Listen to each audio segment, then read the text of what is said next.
Il y a plusieurs leçons à retenir des nominations de Barack Obama. La première, c'est qu'il a privilégié l'expérience. La plupart des membres de son cabinet sont des personnalités expérimentées.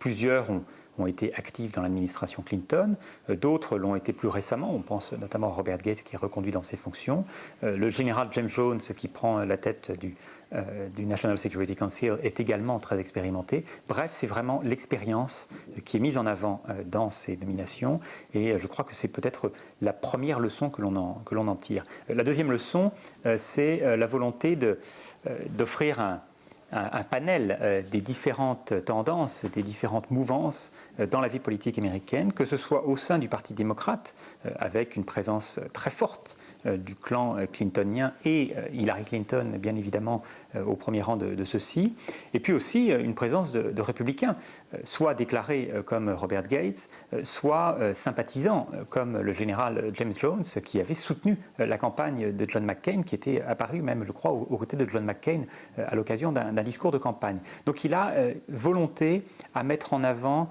une expérience au service de l'ensemble des Américains et pas uniquement d'un clan qui l'aurait emporté face à l'autre. Et puis la troisième leçon qui malgré tout reste à appuyer ici, c'est bien évidemment la priorité qui était accordée aux questions économiques.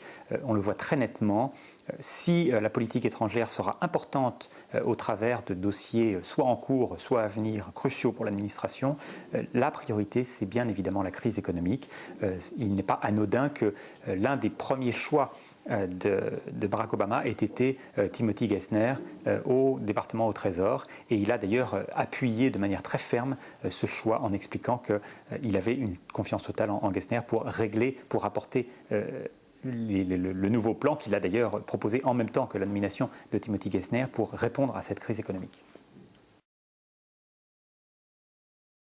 Il y a, je crois, deux raisons qui expliquent le fait que l'on retrouve Robert Gates à nouveau au Pentagone.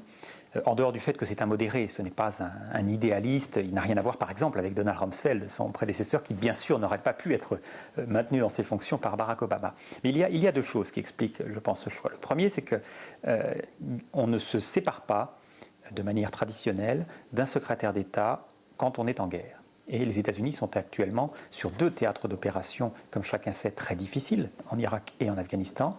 Et il est difficile, voire presque inconsidéré, de proposer de nouvelles orientations trop rapidement. Barack Obama fait donc le choix de la prudence. Je crois d'ailleurs que la prudence le définit assez bien dans l'ensemble de ses choix politiques actuels.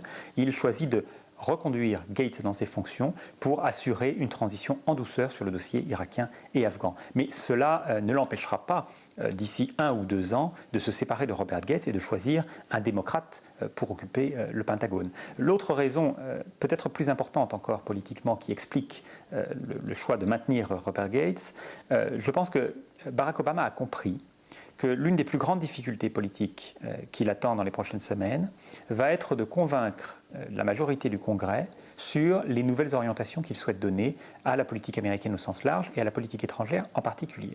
Et à cet égard, il aura besoin, bien sûr, du soutien des démocrates, et Hillary Clinton est importante, mais il aura aussi besoin du soutien d'un nombre considérable de républicains, de ces républicains dits modérés, susceptibles de basculer sur certains votes dans l'autre camp. On pense notamment à John McCain, qui pourrait faire partie de ces républicains dits modérés. Et le fait de maintenir Robert Gates va permettre à Obama de défendre sa politique stratégique au Congrès avec un républicain et non pas avec une nouvelle administration perçue comme trop orientée idéologiquement. Donc il y a là un choix politique qui, à mon avis, est tout à fait important. Bien sûr, nous avons vu, en particulier dans les primaires, les divergences assez profondes qui existaient entre Barack Obama et Hillary Clinton. Hillary Clinton a reproché à de multiples reprises à Barack Obama son inexpérience, sa naïveté, cette approche qu'elle jugeait tout à fait dangereuse qui consiste à privilégier le dialogue, y compris avec les adversaires de Washington, et à privilégier des dialogues au plus haut niveau des pouvoirs publics entre Washington et ses adversaires.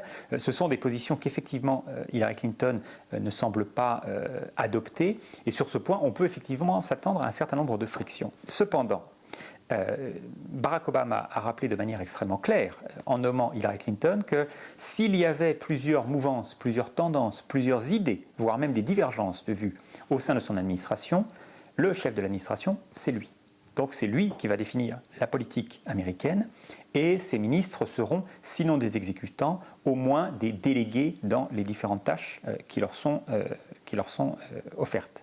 Donc il n'y a pas sur ce point d'ambiguïté du côté d'Obama. Son style est collégial, il va entendre les différentes vues au sein de son administration. Il va sans doute dialoguer, voire s'opposer à certaines vues de Mme Clinton, mais quand il s'agira de prendre des décisions importantes, même si elles ne sont pas en accord complet avec les positions de Mme Clinton, c'est lui qui les prendra. Je crois qu'il est important de le rappeler. Et puis par ailleurs, en dehors du fait que ils ont, sinon des divergences, au moins des nuances dans leur manière de considérer la politique étrangère, sachant que tous deux sont malgré tout favorables à un retrait d'Irak dans des délais qui ne dépasseront pas a priori 4 ans, en vertu des accords qui ont été signés avec l'Irak.